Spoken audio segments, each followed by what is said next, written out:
Perfect. Wonderful. First of all, allow me to quickly thank everyone who is joining our side event. We are very heartened by your interest, and we will make sure, and our speakers will make sure that 1.5 hour you're going to spend with us are going to be absolutely worth your while. My name is Vladislav Kaim. Together with my colleague from Japan, Jin Tanaka, we are the contact points of the Yango Green Jobs Working Group, who is one of the co-organizers and co-conveners of this side event. And the Green Jobs Working Group of Yango started its work after COP26, recognizing the importance of the need to work on green jobs and just transition within the youth circuit of engagement with the UNFCCC process.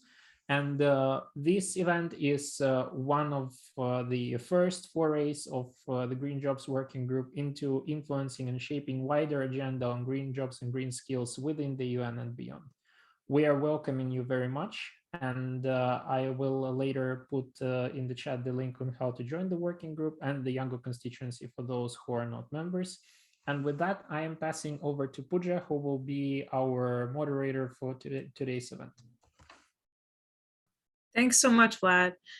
Now, my name is Pooja Tolvawala. I'm based in the suburbs of Philadelphia, but today joining from Washington, D.C. I was here for a friend's engagement party, actually, the other day, which was wonderful. It's awesome to have you all here from all parts of the world. For today's session, we're going to be focusing on the future of the green jobs workforce. And so this event is titled Reflecting, Reimagining, and Reshaping the Future of the Green Workforce. First, we're going to take time to reflect on before COVID and what the green jobs environment looked like. What are green jobs, right? We'll go through all of that. And then for reimagining, we'll discuss different ideas of where we would want the green jobs workspace to go, how to make it more equitable, accessible, what barriers we're facing and trying to access green jobs or financing our own ideas, and then how we can have a better system for bringing about the change that we seek. Then for reshaping the future of the green workforce, which is the third section, we'll talk about solutions that are currently being implemented to reshape the green workforce, what's working, what's not working. And then we'll end with a Q&A where you'll get to ask any questions you'd like to all of our speakers today. For our speakers, we've got Elliot David from Carbon Base and Maina from Kenya. She's part of the Green Jobs Working Group. Then we've got Meta from the ILO, and we've got Tamara or Tamra, I'm sorry, I do not know how to pronounce your name, from UNDP Generation 17, and Betty from GAIO, the Green Africa Youth Organization. I believe, oh, and Yoko. We've got Yoko as well from the Green Jobs Working Group. So that is everyone, and we're going to get right to the session. And to begin our first session, we've got Meta, we've got Anne and Mustafa, but Mustafa's not here. So Anne, we've got you, and I think you're going to do great. Would you like to share slides or do panel today? Definitely I can just panel and we can discuss together and they can get questions from the team. Okay, awesome. Yeah, sure. Yeah, and Elliot and the other speakers, if you have comments in this first section on reflecting, please just raise your hand and I can allow you to speak, or feel free to unmute yourself and answer the questions too alongside Anne. Thank you. So let's begin. Now, the first question I'd like to ask is, who are you? What are you up to, Anne? Tell us a little bit about you. Thank you so much, Pooja. My name is Anne Maina. I currently live in Nairobi, Kenya, Africa, definitely. And what I'm currently doing is I am working in the conservation field, and also my work revolves around climate change and food security because I got a bachelor's degree in horticulture from the University of Nairobi. Thank you. Yeah, no problem. So why don't you tell us a little bit about what you understand to be green jobs and what green jobs look like where you're based in Kenya? Yeah, definitely. So green jobs are just jobs in any economic sector, and these are jobs that contribute to the preservation, restoration, and enhancement of environmental qualities. And that is an ILO definition of what green jobs are. And what green jobs really, like a practical example of what green jobs really is maybe somebody working in the financing sector but in the sustainable financing sector. That's an example of a green job. Another thing could be maybe you're working in engineering, in the engineering sector, and your work is to create maybe machines that are going to reduce greenhouse emission gases. Those are examples of what green jobs really are.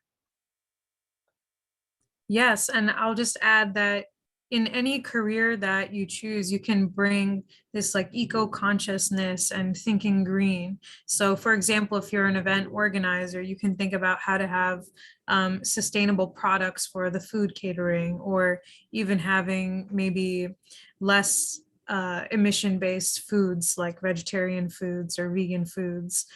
So that's just another example. Now, I want to ask you about the green jobs area prior to COVID.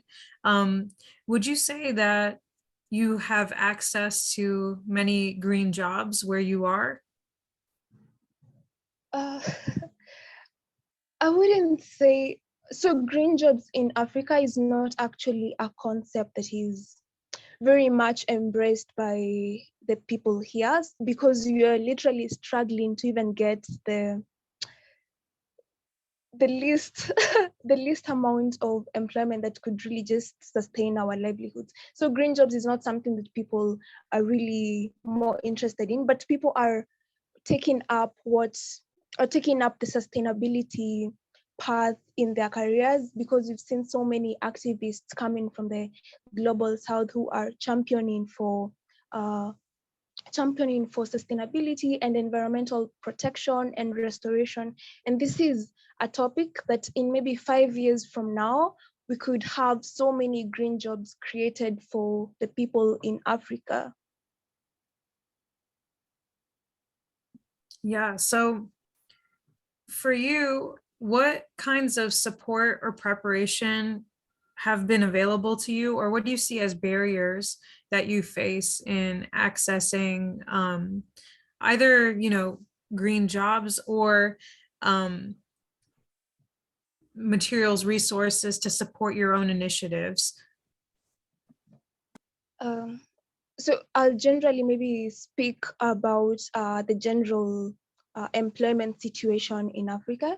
So we have the employer's perception and lack of entry-level jobs where employers really want to employ people who have more experience and they do not even take the time to try and invest in the young people who are going to be working in these jobs in future. And that is a really big challenge in Africa. And also skills mismatch where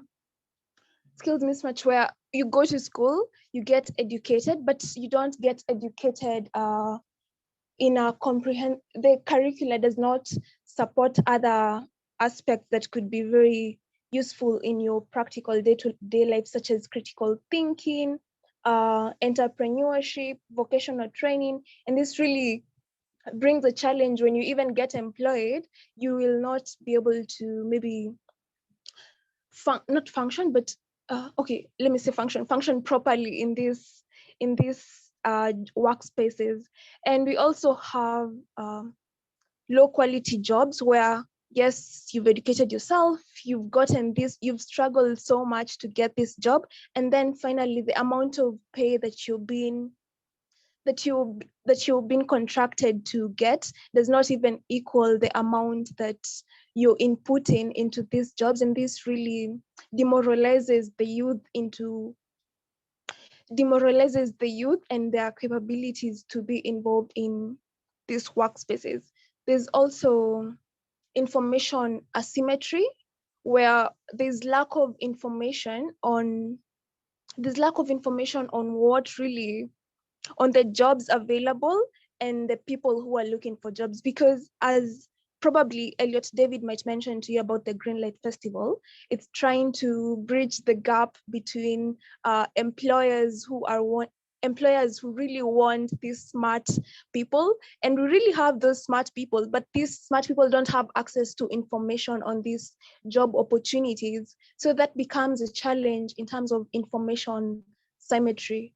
Another thing I'd say is the youth bulge, where we have so many youth competing for the same little opportunities. So you see a job has been advertised today, and then in maybe 2 days, you have over 500 applicants who applied for this job. So you, as a human resource manager or whoever is trying to recruit these individuals, gets overwhelmed because there are so many people who are unemployed, but they're still fighting for these little opportunities that they have access to, not exactly access to, but they know about.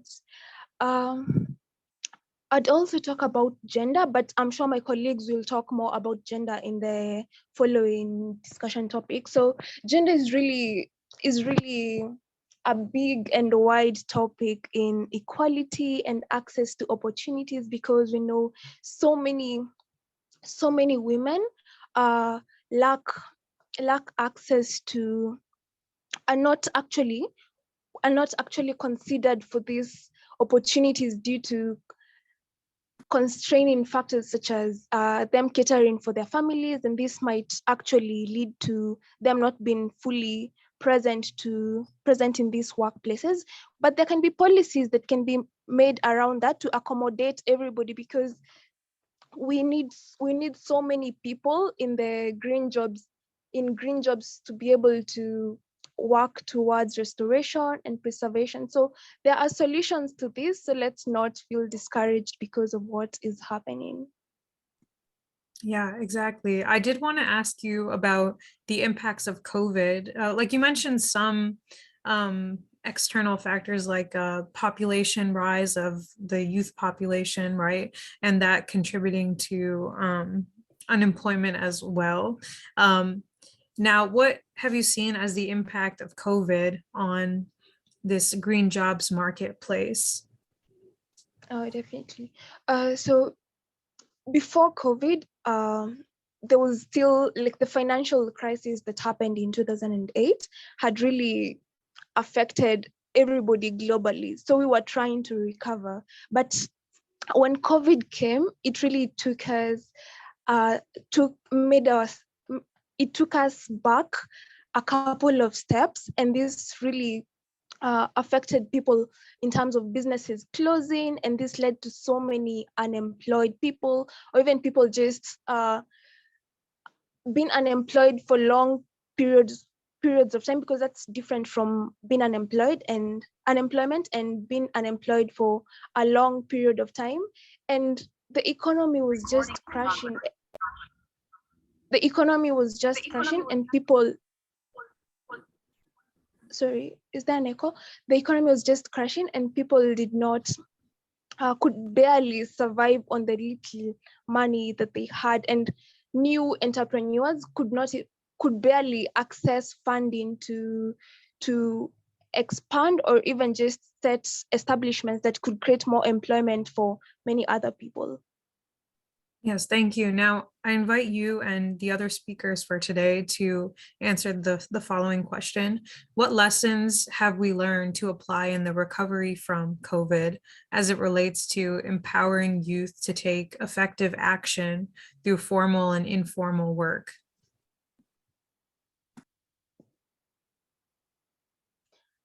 Oh, so I think we can forge partnerships with people or countries or organizations that have a better capacity in terms of maybe funding, experience and knowledge, to be able to create opportunities more opportunities for the youth.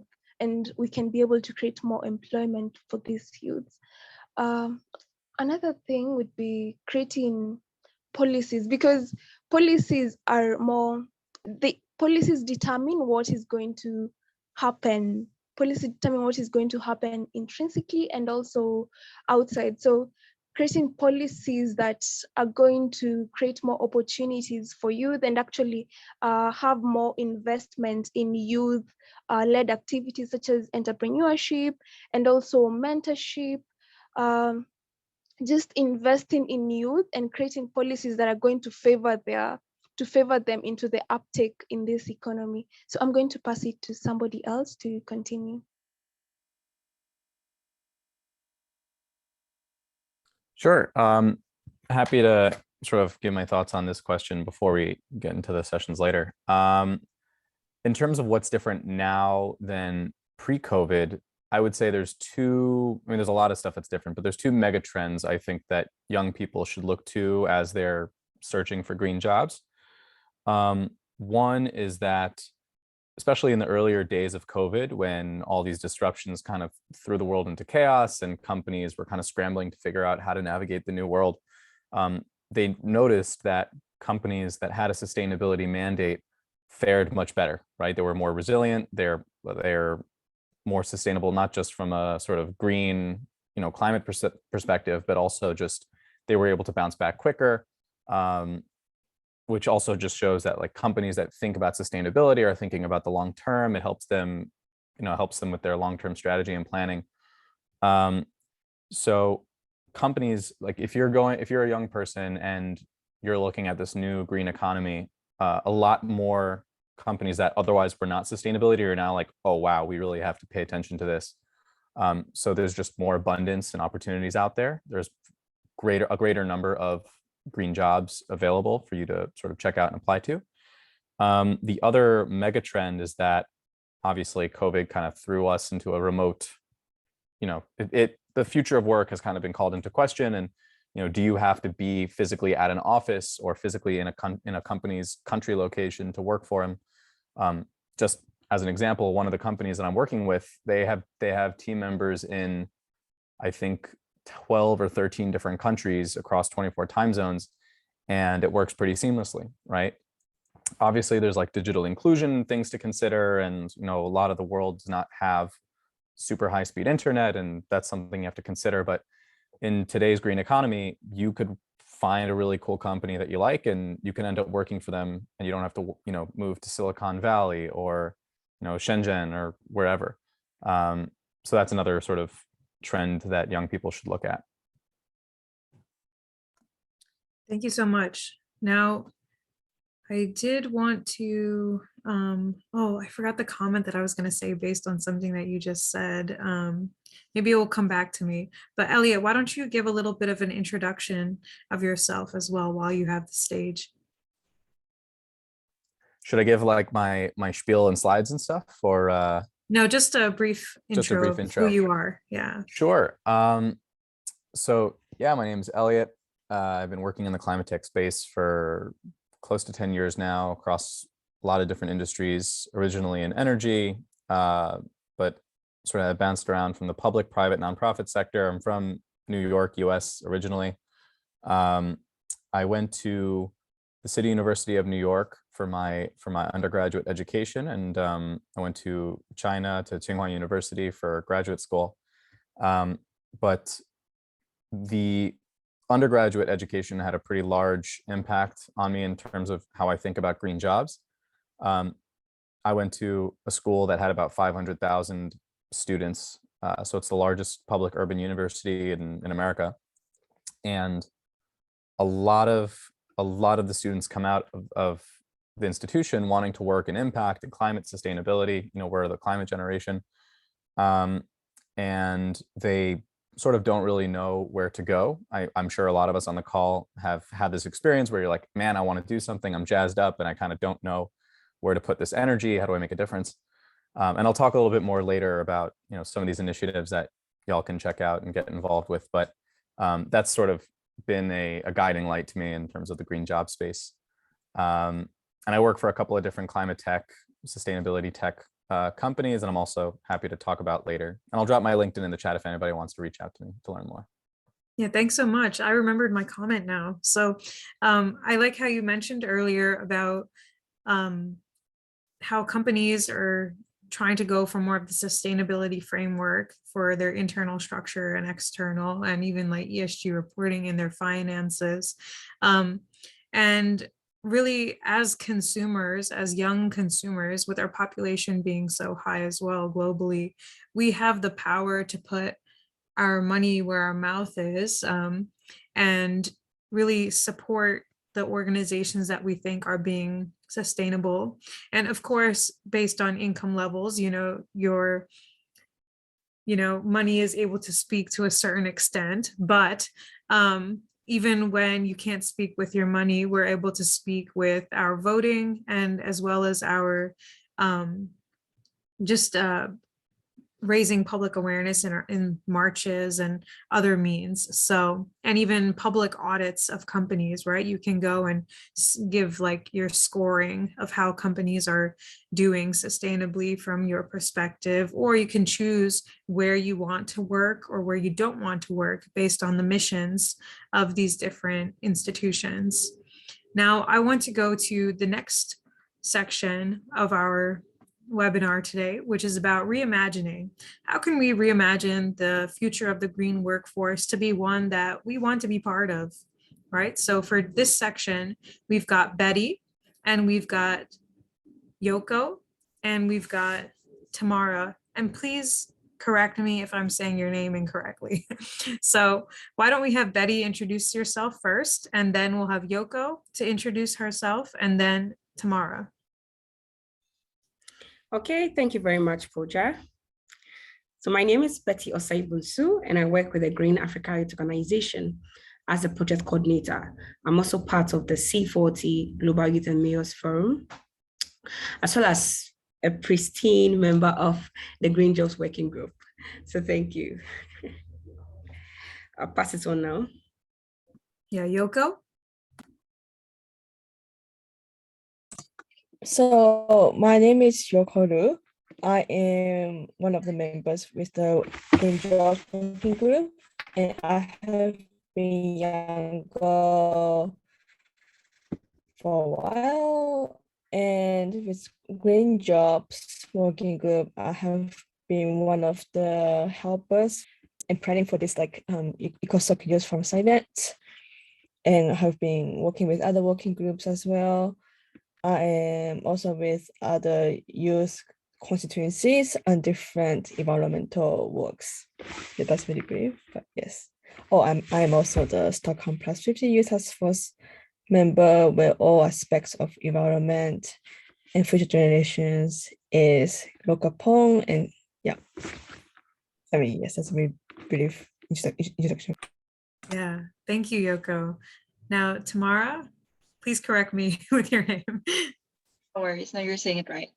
Okay. My name is Sarah. It's great to be here from different locations. I am from Jakarta, Indonesia. So a little bit about myself. I co-founded the Birdie Society. We're a social enterprise that sells eco-friendly products empowering refugees from Middle East. So I'm a part of UNDP Generation 17, initiated by Samsung and UNDP. And I'm excited to be speaking a bit more about integrating women empowerment with the entire green economy. Thank you so much, all three of you, for being here. And so let's start with you, Tamara. Why don't you tell us from your perspective? This is a very broad question, so you can take it in the direction that you'd like. What could the future of green jobs look like? Yeah, I can speak probably a little bit more about the gender part of it. I think green economy definitely opened up a new pathways for even ILO published a report that it opens up the way for us to trailblaze, including social economic welfare for the people in that aspect, because sustainability is not just the planet, but it's also about how we pay people fairly. And in that sense, for us who is here, we're thinking about how to do things better to not forget to include the gender equality part, because in my line of work, for example, with refugees already marginalized, and most of them are women that I'm working with, for them to sew, they also have the challenges of being a caretaker for their family first, but then in our mission to make them the breadwinner of the family, because they're the ones who could afford as well with the skills that they have. I think it definitely opened up for I guess low income population to become upskilled, long-term way to become independent individuals. So I think we can reimagine that it can be a more gender inclusive economy in this green jobs. And secondly, why I believe that incorporating gender is so important is because I believe in the saying that when you educate a woman, you're educating a community and you're empowering a community. We've seen how if we trailblaze as a social enterprise or organizations in the different way that we do gender equality and green work, we can work with brands and corporations, just like what Elliot was saying, that we can start moving and creating a new demand and changing the way that companies create supply from the inspiration that comes from our work first. So that's a little bit of what I want to say now, and I'll pass it to the rest. I actually have a follow-up question. I wanted to ask, as an employer, what are some questions to ask oneself in taking into consideration gender equality in the workplace? Yeah, in terms of hiring, you got to put on a non-biased gender policy that needs to be vetted by multiple people before they come in. But also in the working environment, you need to ensure that childcare, maternal leaves policies are communicated well, so that it doesn't detract people who actually needs and wants to be in the company to leave the company because they don't have these supporting mechanism that is important for them, right? Most of the people that we work with are mothers, and there needs to be a lot of consideration put there. But all to say, I think it's such a worth it investment to invest in the long run, because women provides to be a source of diversity for a company and really making our workplace a warm place and a fun place to work with. Thanks so much. And for everybody listening in, if you have questions as we go along in our conversation today, please do include them in the chat, and I'll try to incorporate them in the conversation instead of just waiting for the Q&A, since this is that kind of webinar today. Now, I want to go to Betty. From your experience as a young woman in the green job workforce, what do you think has been working well? What things have you seen that you've appreciated about certain workplace environments? Okay, thank you very much. I'd like to start with this. Just some few years back, 6 years ago, when I entered a university, about to enter the university, I got a course called environmental science. And when I informed my parents about it, they told me that, what kind of course is that? It's not a doctor, it's not a physician, it's not a course they know about. That I was on my way to become a waste picker, or what they'll call it here, a Zoom lion. That's what Ghanaians call their waste pickers. And I was almost convinced by that statement. Then I decided I'm not going to do that course again. But after a while, I reconvinced myself and I went for that course. Currently, they are amazed and surprised at the great influence or the great effect I'm able to cause in my community and even beyond. So this brings me to our today. We are in the midst of a historic reimagining the future of work. And at the same time, the world faces a potential green skills shortage. So this was me, those days, imagining, will this actually work for me? And I'm so grateful that it actually worked. And now to your question, Pooja, the things that have worked are youth who are able to stand on their 2 feet and say, I think I can cause a change in my environment. I think I can pick up this campaign and it's going to work. I think I can stand for the value I want to see. And those are some of the positive things I'm seeing in our environment nowadays, where women are now taking charge. Ladies, youth are now taking charge. They are entering the green spaces. Just recently, I was speaking to a lady of mine, a co-worker in the office, and I was asking, do we have Muslim ladies in Ghana in the green space? And she was like, oh yes, we have a lot. I can mention their names for you. And she mentioned a lot of names. I went on LinkedIn, I searched for them and I saw them. And I was like, wow, this is very inspiring. And this and more is what we are seeing. The future of green jobs is looking promising now, but it can be better. And it should not be another sugar-coated word, but it will also depend on how we are able to define it today, where we are empowering ourselves and the community and our future to take up the word green job.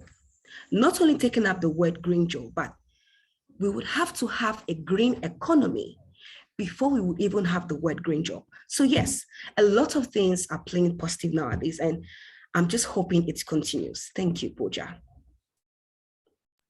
Thank you. I like the different points that you mentioned. One about how to start incorporating education around green career pathways while you're in school, so you can learn about the different options and then maybe tailor your coursework around that if you're in higher education, for example. And the other thing that you mentioned was about the cultural considerations, right? Like growing up, how you, similar to how your parents reacted, right? Like I come from an Asian background where, of course, more lucrative careers like in the finance sector or doctor, lawyer, etc., are more admired. And for some reason, you know, parents feel more safety around it and encourage you to pursue those tracks rather than something in social impact and the humanities. And so that's another thing that is another challenge to face, right, in pursuing this and learning to not feel guilty in choosing this path and having the confidence in yourself that good will come when you're focused and dedicated. And even though there's uncertainty now for yourself, for your parents, caretakers, that, you know, you got to trust that you can get there or learn how to get there and things will get better. I'm glad you highlighted this. Now, I want to go to Yoko. Yoko, from your perspective, what do you think the future of green jobs could look like? So for the future, because there's much more youth involvement in sustainable science and all those sustainable activities. So the youth, because youth is more engaged and they're like unlike 10 years ago, there's more of these youth organizations and constituencies more recognized, and youth are become more aware. And so as the previous speaker has mentioned, the economy has to be more green. And that's the first step for green jobs, as Amanda has mentioned. And so the youth now, it's more known to the green jobs.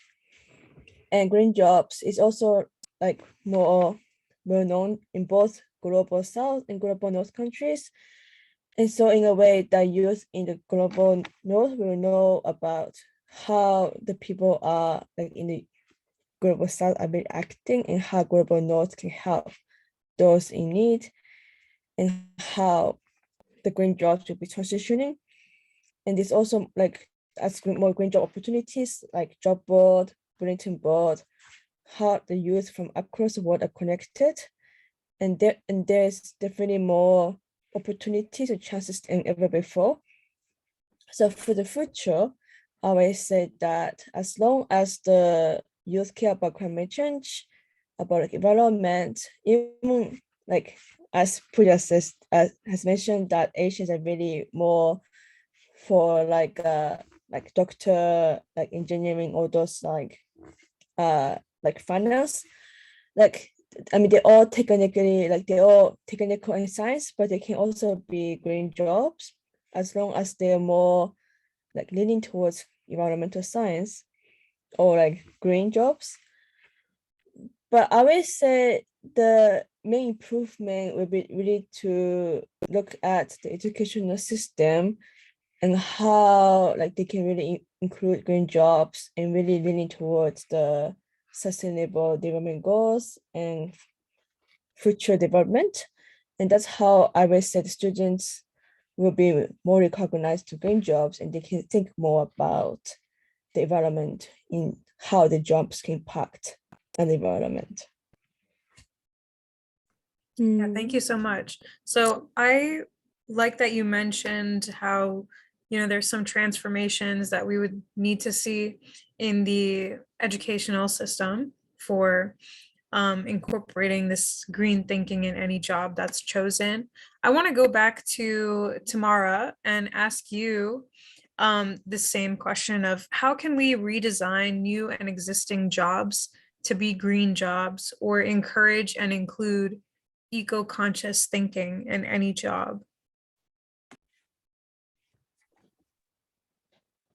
That's a great question. I think it starts with, for sure, something small, being an entrepreneur for those who are working in a company, and starting with bringing your own bottle. And I love what you said in the beginning, bringing to the point of putting your money where your mouth is, to be that, setting that example first. But then when we start talking about for us to create opportunities in the space, I like the saying where you just have a newspaper in one hand, being very mindful of what's happening in the world and what the world needs, contextualizing that to the other hand, speaking and talking to people, because a bulk of the work of how we started as a company too starts with talking to people and seeing what they first need.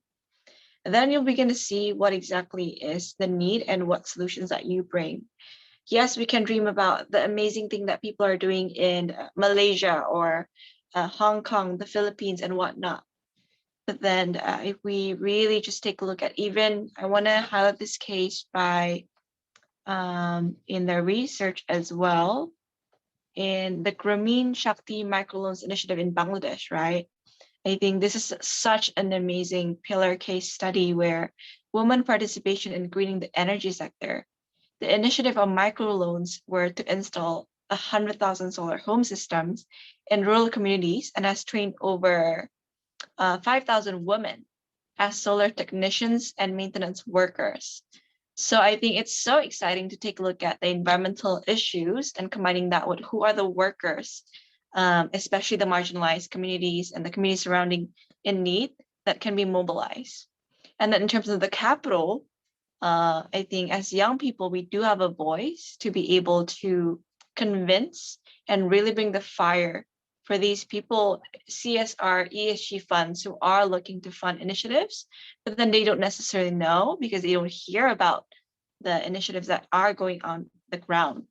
So that's a little bit of encouragement there, because I think it's just a great case study. Thanks so much. Now, Betty, I want to go back to you and ask you, as a current employee or existing employee of an organization, what are some ways to redesign this green jobs workforce or encourage certain considerations from the inside as an employee? Okay, thank you very much. So on this, we have to make people see the relevance of going green or even having the green skill. From being a youth in the university or being in the classroom, we have to put in systems where students are able to understand what some courses are and what it is to actually go green. And if we actually want to go green, we have to inculcate that aspect where we start introducing more green courses into students' life. I think that's going to help. And we also have to start redesigning and incentivizing higher wages for green jobs. If we want people to actually go into this particular system, We have to make it lucrative. We have to set higher quality and uniform certification programs where people want to go and learn what it is to have a green skill. An example is what Green Africa Youth Organization is doing in Ghana, where in every university, we've established eco clubs.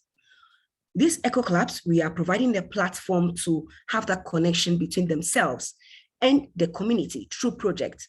We build their capacity on going green, alternative jobs and livelihoods, what it means to actually become an ecopreneur. We provide them the platform within our organization to intern, to do their national service, so that they understand even whilst in school, before leaving school. And these are some of the opportunities that it's not available. And I think if we start redesigning our existing systems to suit this path, we could start leaning towards a more sustainable green job skill provision. And apart from that too, we should also start educating the community. An example is I did a sensitization where I brought together over 150 people together. We entered the community, teaching the community on segregation and the importance of circular economy and the role and importance of waste workers. I was speaking to a student and I asked them, can anyone give me another name to be given to a waste worker? Or should I say a Zoom lion or a waste picker, because they don't see them of relevance. After explaining everything I had to explain to them, and the small boy raised up his hand and he said, okay, they are waste managers. And I said, wow, this is how we can actually create that kind of system we want to see, where people's jobs are dignified, where people don't have to see their job as so below the rank or so below the line or outcasts in the system, but they see their job to be of relevance. And that was how I felt when going to school. My parents told me not to do my course, but successfully I finished, and now it's just so amazing the kind of impact I'm creating in my community. So I think this is how we can create that kind of, or redesign that set of skills in going green that we want to see. Thank you, Pooja. Thank you, Betty. And I wanted you to take like a few seconds to share about your YouTube channel real quick. Okay, thank you. This boils down to being an entrepreneur. I've always been advocating for individuals to go into entrepreneurship. However, taking that mantle has not been easy on my end. I started a YouTube channel the beginning of this year called Be Inspired with Stories from Africa. During the course of the webinar, I'll drop the link on the chat. You can all do well to subscribe to the channel. This channel provides the platform for sharing stories in Africa in relation to values, passion, and environment. For the past month now, I've just been releasing a lot of episodes, and I will tell you, since you're in this space, if you go check it out, I'm sure you would be inspired by them, because it's all about hearing the stories from the communities, their mouth, what they think about whatever is going about in their environment and how they can propose solution. I've always been saying this, it's not about always complaining about the system, but what solution are you bringing on board? What solution as a youth or as an individual are you recommending? It's not just about talking. And lastly, the solution of one man cannot be the solution of another. We should stop defining that system where we have to look at the global north or to define what we actually want. We have to define what we want using our available resources, using our locally indigenous materials or resources. We have to create that solution we want. And this and many more is about the YouTube channel. Thank you very much, Pooja. Yeah, thank you so much. Yeah, I think you and Tamara both highlighted this point, right? Even if there are examples that we can look to see what can be implemented in our area, you'll still have to tweak and adapt the models to fit your circumstances, your resources. So there's still definitely a benefit in information sharing across the world, but keeping in mind that what might work in one place may not exactly work in another, and there will need to be some adjustments. But there's definitely this benefit of partnerships and learning from each other. And I did want to highlight, so I have this podcast coming out called Dare to Envision, and this is also another storytelling platform. Basically, you'll get to hear from young leaders who have pursued green jobs or are working in service to environment and people, and about their journeys and what they've envisioned for better systems and the steps that they're taking to get there. So that's just going to be on youthcc.org. But now I want to thank the speakers for this section. Thank you so much for sharing with us your vision for a different system of green jobs and bringing green thinking in, and how to make the workplace more equitable for people and accessible for people from all different backgrounds and with varying identities, whether it's gender identity or nationality, age, etc. Thank you all so much. Now I'm going to introduce the speakers of the last section before Q&A. That's Meta from ILO, the International Labor Organization, as well as Elliot David, who spoke briefly before, who's from Carbon Base. And first, I would like to give Meta the floor to also talk about the Climate Academy that they've got coming up. And what was the other thing I was going to say? I don't remember, but I'll remember. Why don't you two introduce yourselves? Well, Elliot, you already have. So Meta, go ahead and introduce yourself, please. Thanks, Pooja. Happy to be here. Hi, everyone. I'm Meta from the ILO. I work with the ILO and the Green Jobs team. And I took note that everyone also sort of explained what they had done before they ended up in this position. So, I mean, maybe some of you would find it interesting how I ended up in this green job that I have. So I'm Danish, I'm from Denmark originally, and I studied at a business school. And there I, amongst many other things, I mean, we learned all the traditional things such as accounting and macro and microeconomics and corporate finance, etc. But there was a huge focus on sustainability and the role of business in creating a sustainable future and society. And this was really my huge passion, right? I thought this was really, really important. I mean, businesses and the economy to a large extent has been a large contributor to the problem that we have in terms of climate change. And that could also be the solution to the problem. And that's what I also chose to focus my master's degree on, where I got a master's in business and development studies. So how businesses also can operate sustainably, the whole value chain aspect of it, and many things like that. And while I was studying, I had a student job on the side to fund my studies and all those things. And I mean, I started as a barista and working in a cafe like most people do. And then eventually, as I got through my bachelor's degree, I got more study relevant jobs, as we call it in Denmark. So I joined and started working on sustainable business development in the employers organization in Denmark. So the largest employers organization in Denmark. That is very important, and I'll come back to that because that basically is probably how I ended up in the ILO and the very special UN agency that the ILO is. So an employers organization, as some of you probably know, they are sort of the counterpart to the labor union, and they play a very important role in society in terms of formalization of the economy. And as I said, they were also really trailblazers and front runners in terms of pushing and supporting green business development in the SME sector, supporting the large companies, etc. And there I worked on development projects, primarily in the Middle East and North Africa, and a bit in the Gulf countries as well, on economic diversification, etc. And that is how I ended up in the ILO 1 year ago.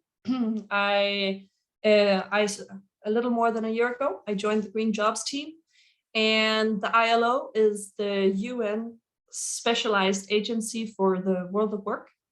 And it is quite unique in the sense that just like any other UN agency, we have government members, but on top of that, we also have workers and employers, constituents, as we call them, members of the organization.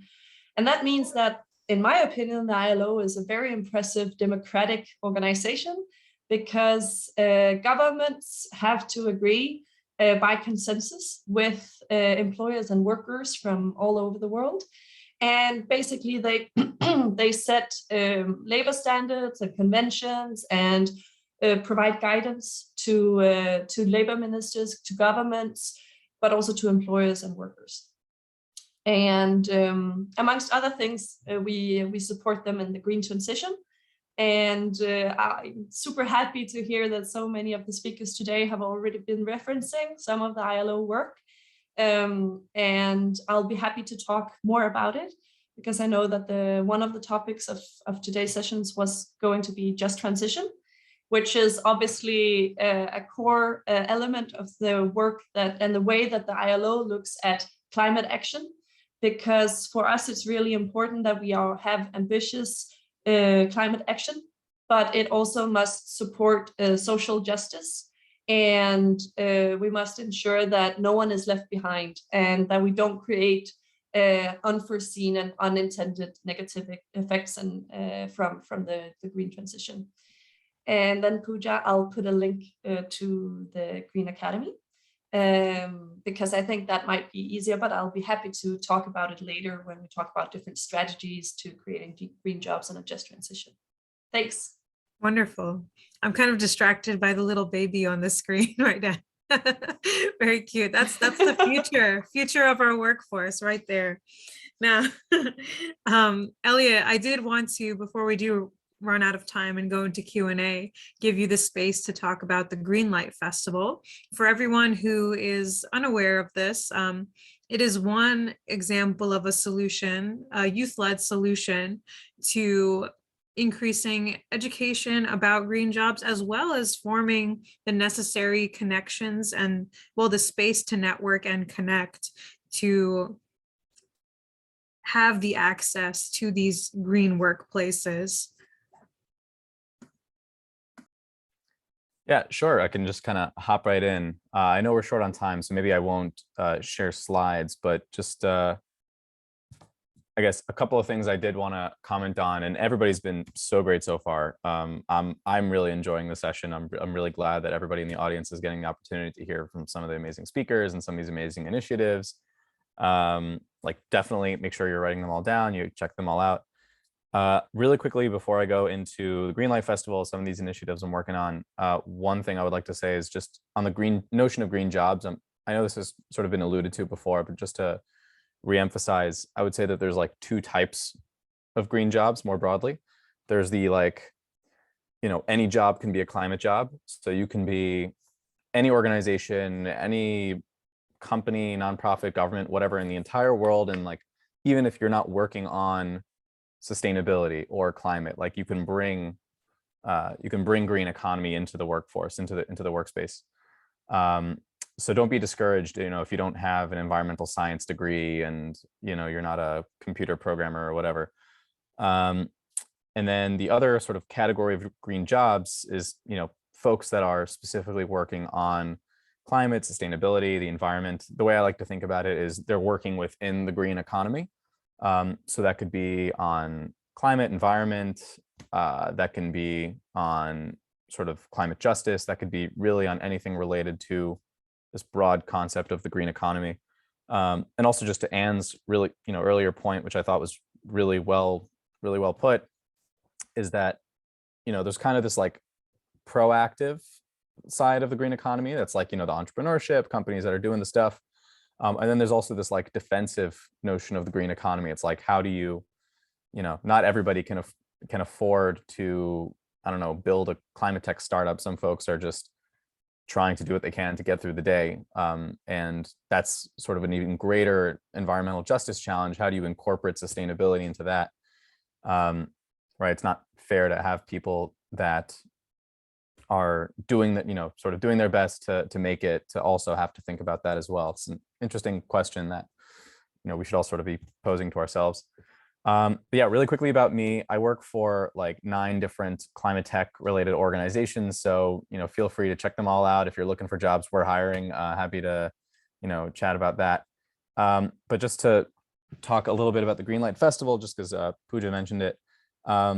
Last year, we basically recognized that as an, Carbon-Based, as an organization that works with hundreds, if not thousands of climate tech, sustainability organizations, in a lot of our conversations with them, they always seem to say, where are all the smart, diverse young people that want to work in the green economy? And y'all on the call are probably like, what the heck? I'm right here. I want to work.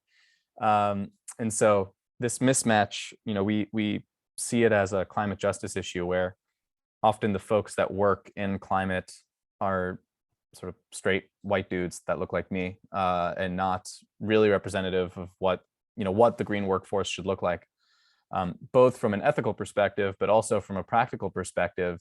Some of you guys on the call that might be coming from environmental justice communities probably are frustrated when somebody comes in and says, hey, this is a solution for you, rather than you emanating from the community. This is something that I think would work best. So, the best way to predict the future is to shape it, make sure that you're emphasizing that and, sort of joining the climate solutions that work best.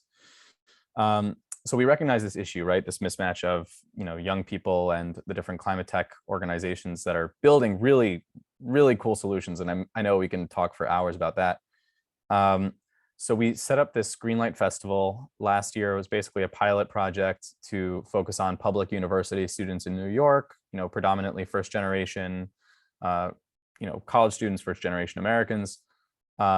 Basically connecting them with all of these different companies and speakers and folks that you might want to engage with and network with. Imagine like a really big green jobs fair.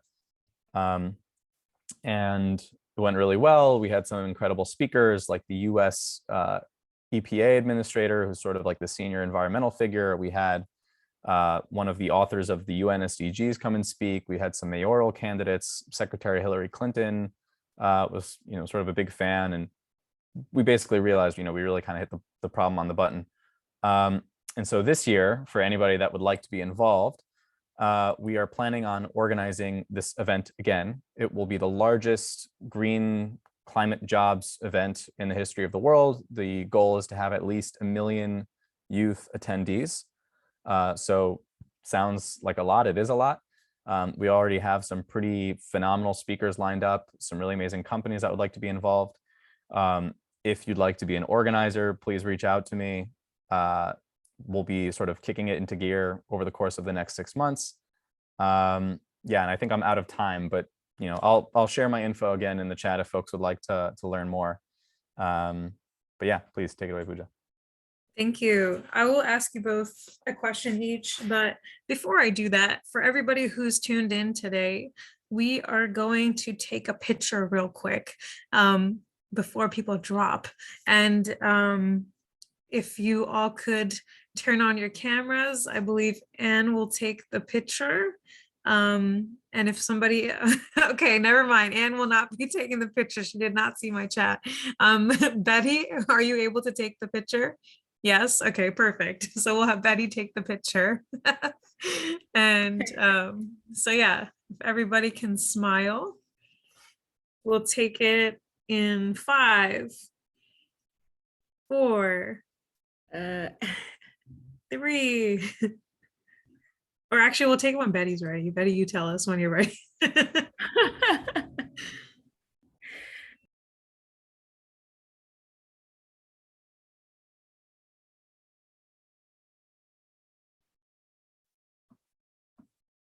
You're on mute, Betty.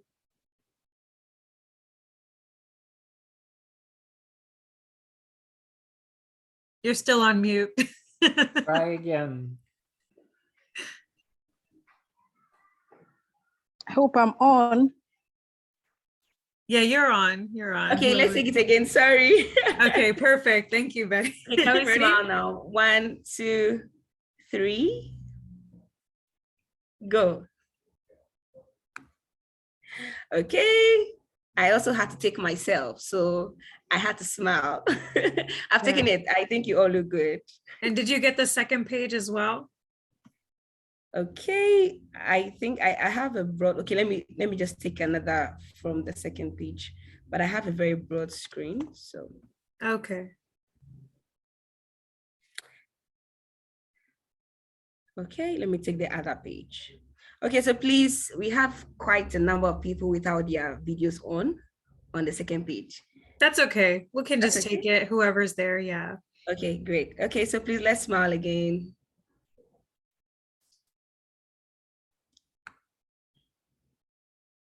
Awesome, I'm done. Thank you. Thank you. Just gonna give a shout out to Julia. Hi, it's been a minute. Okay, thank you all. Now we're gonna.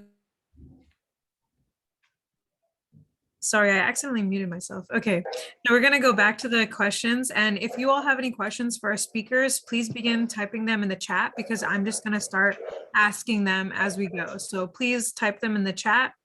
And that's how we will ask today for the interest of time. We will not be doing like raise hand. Now, going back to Meta and Elliot, what I wanted to ask, can you both give one example of a solution that you think has worked well for increasing access and equality to green jobs workforce? And not just for young people, right? So this is for just in general. Yeah, I can go ahead if you want. All right, so I mean, this is very complex, right? Because you can support the green transition in so many different ways, and there are many different entry points.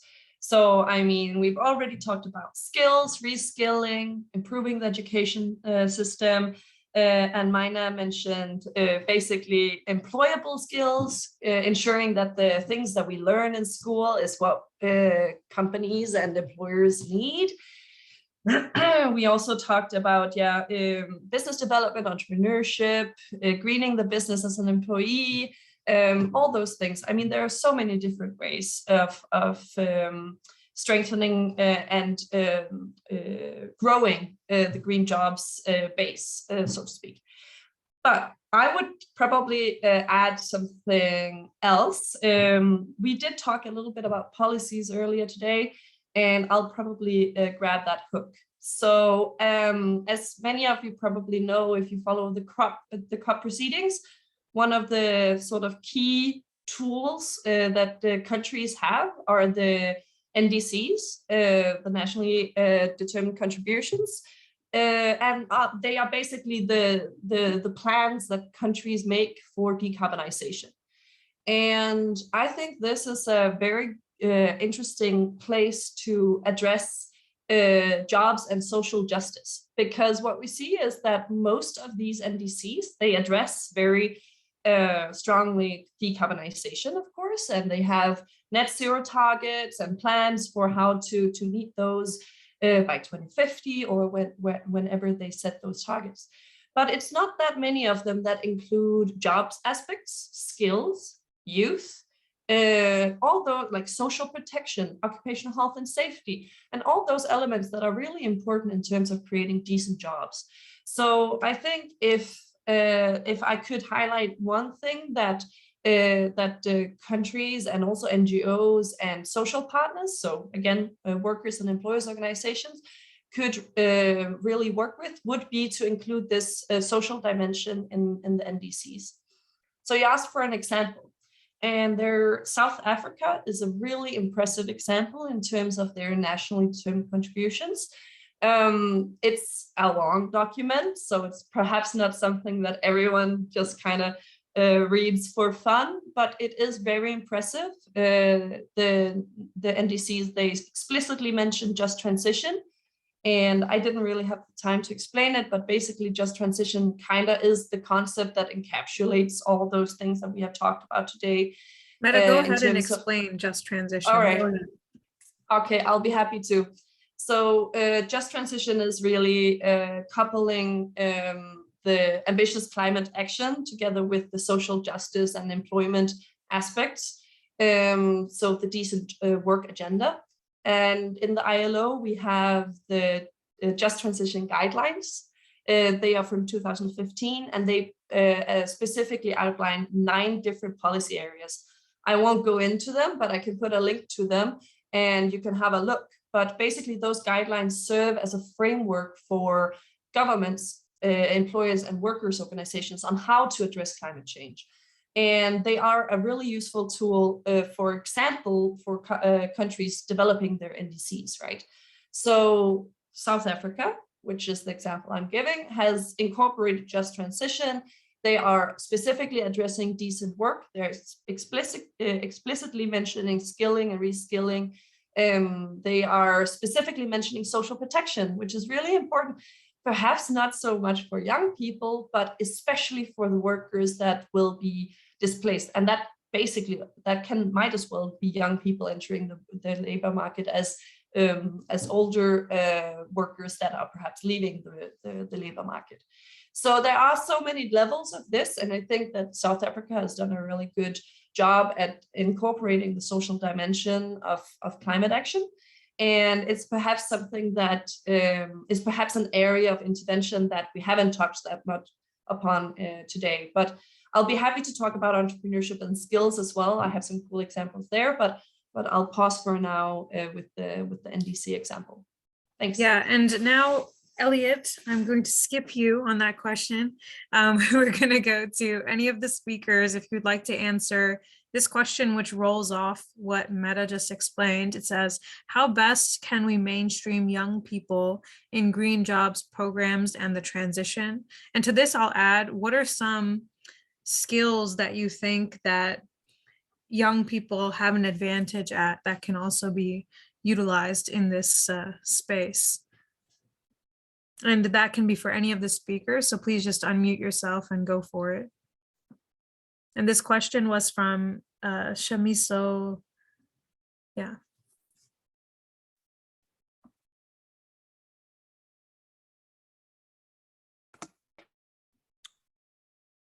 Okay, just a quick one from my end. With respect to what are some of the skills that young people have nowadays, and they could inculcate that into green jobs. An example is that digital skill that most of us, we weren't trained on how to go on social media. Most of us, we weren't trained on doing that, but you have a lot of youth utilizing this space. However, what are they utilizing it for? That's the problem. Most of them just go on this space and, sorry to say, and create like crazy content all about fooling and all about laughter, but they could make that particular platform engaging. They could make that platform more inspirational or more educative. And an example is the platform I created, Bisa. I have that green skill. So what do? I locate my connections. So I don't only do stories in Ghana because I'm from Ghana, but through my connections, I'm able to tap and do stories across Africa, Kenya, Tanzania, Malawi, Uganda, Nigeria.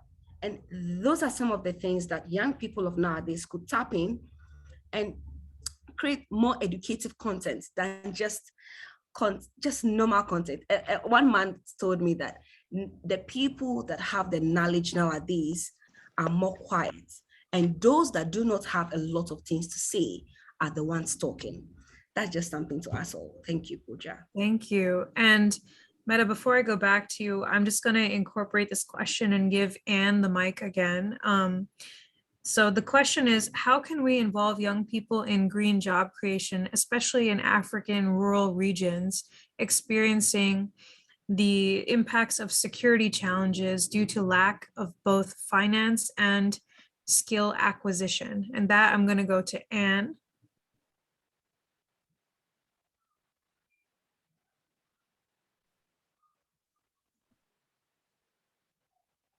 Oh, maybe Anne dropped by accident. Okay, so maybe Meta, I'll go back to you. Sure, I think I can perhaps wrap my comment to both of those points. I think, so first of all, ILO data suggests that if we successfully transition and support green energy, sustainable energy sources, and a circular economy, we can create up towards 100 million jobs by 2030. So, I mean, there's a huge job potential in the green transition. So we just have to make sure that, as I mentioned before, no one is left behind. And those 100 million jobs, they are dependent on skills and reskilling.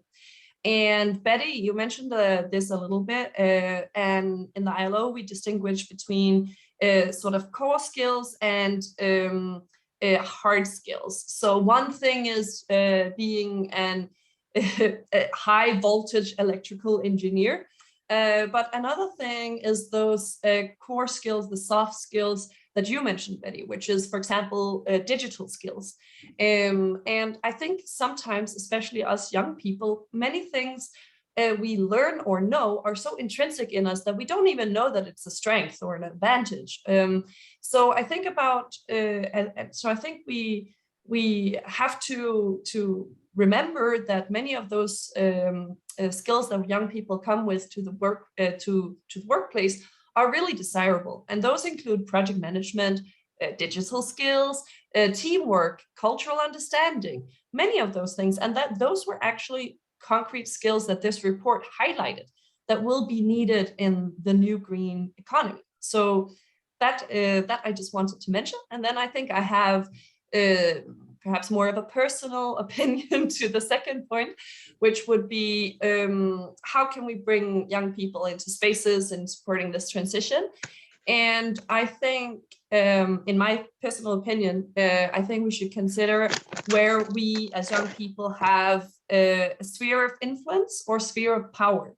So you might have, as Betty mentioned, you know, your local community that you can influence, but you might also have positions of power that you don't necessarily consider. It can be your student council. It can be in your the building you live in, or in the sports club that you're a trainer in, or what do I know. So you, even though you're young, you have plenty of arenas that you can navigate in. And in terms of the sphere of influence, I think this one is really important. And I'll circle it back to the social partners, because one thing is influencing your governments or your local government or your national government. But if you as a young worker or a member of, for example, a workers' organization or a labor union, then you can also influence the labor union in becoming even a stronger advocate for green jobs. And in that sense, you will be able to influence the workplace and the economy and the society as a whole. So I think sometimes those aspects of society are perhaps forgotten or taken for granted. And it's nice to try to reflect upon where is it that I have a sphere of influence or a sphere of power that I can use in order to create a green, equitable society where, you know, everyone is on board for the transition. Thanks. Thank you so much. And for the person who asked the question about Africa, I see that Elliot has put a nice resource in the chat, so please do check that out. And Betty, there's a question for you in the chat, so if you could answer that via chat, that would be great. Now, the last one let me give Yoko the floor real quick. You've had your hand up for a while. Yoko, go ahead. So I was going to answer about the skills that require green jobs really quickly as well. So as it was mentioned that it's really important to have like digital access and digital in this, like in the past, like 10 years ago, 20 years ago, there was no really like all this technology. So in the future, it will be really bright future for the young people, and the skill will be much better, like much more improved than before, because like all this technology, like we don't have them before, as they're always improving. So as young people today, the skills for green jobs, they really need to, like as mentioned before, like use this digital platform right, and really engage other people to be part of the dialogue and be really interactive, so that everyone, like including those from the global south and global north, even can be connected so that they can understand from each other, like from each person's experience and how it's really like in their country and their like local community. So it's all about like really inclusion and the cultural balance and really how we can understand each other. It's how really we need to balance by using the technological aspect and also like social, environmental, economic aspect. Everything's combined, like through the interactions. That's kind of my idea on this one. Yeah, that's all. Thank you so much. So we have some closing remarks from Vlad, but before that, I do not want to ignore the questions of Ikao. I'm not sure how to pronounce your name. So if Elliot or Anne, we've got Anne back, and if you would like to answer the questions from Ikao, that would be great. One question is about greenwashing and how do we make sure that corporations don't just label a job as a green job without the actual intention and work behind it. And then how does the great resignation, employees voluntarily quitting their jobs, right? There's a lot of talk around this right now, affect efforts to promote green jobs and a just transition. The last one is how do we ensure that moving forward with solving the unemployment crisis facing the labor market within the global South, we factor in a complete restructure of the labor market. So I think the last two can definitely be combined. And the first one is just about avoiding greenwashing. Yeah, Elliot or Anne, if you would like to answer that part real quick, and then we'll go to Vlad. Yeah, maybe if it's okay, I could just jump in real quick just because I do have to run. I was reading those questions in the chat. They're all fantastic, and we should probably devote like a whole hour to each of them. Yeah. But just really quickly, a few thoughts on the greenwashing side. I think one of the skills that some of the folks, some of the panelists have mentioned is, I think, millennials, Gen Z, I think we have a much better, we're recording, right? BS meter than previous generations to avoid saying anything incendiary. But I think we are able to recognize a lot more, what something is, not just what it looks like. And I would say if a company, I don't know, if there's a company that has a bad history of doing really terrible stuff and they're offering you a job, or if they have a team that looks really interesting, do your research, make sure that, you know what you're getting yourself into. There are companies, of course, that are doing this. Greenwashing is a huge, huge problem. I would say just, yeah, if the information is not fully available, if you're uncertain, then, the green economy is a multi-trillion-dollar opportunity. There are plenty of opportunities out there. On the great resignation, phenomenal question. I think about this all the time. I think that it's going to accelerate like the sort of green economy transition, because at the end of the day, what most economists fail to understand is that businesses don't create jobs, but consumers create jobs. And as consumers, each one of us has certain values that we align with, and therefore we sort of take those to work with us. So I think that's an excellent question and really interesting to sort of look at the years ahead. And then in terms of the global South, again, there's that adage that the value of any solution is directly related to the cost of the problem. Human planetary survival is a pretty big problem, so naturally the opportunities out there are just massive. The question is, how do you unlock those? How do you sort of switch on and off the levers? I think everything that Mete and Betty and Anne and Beatrice and Yoko, everything that they were saying are all great solutions to that. But with that, I have to run, but great session. Thank you, Elliot. Anne, did you want to share anything, or should we go straight to Vlad?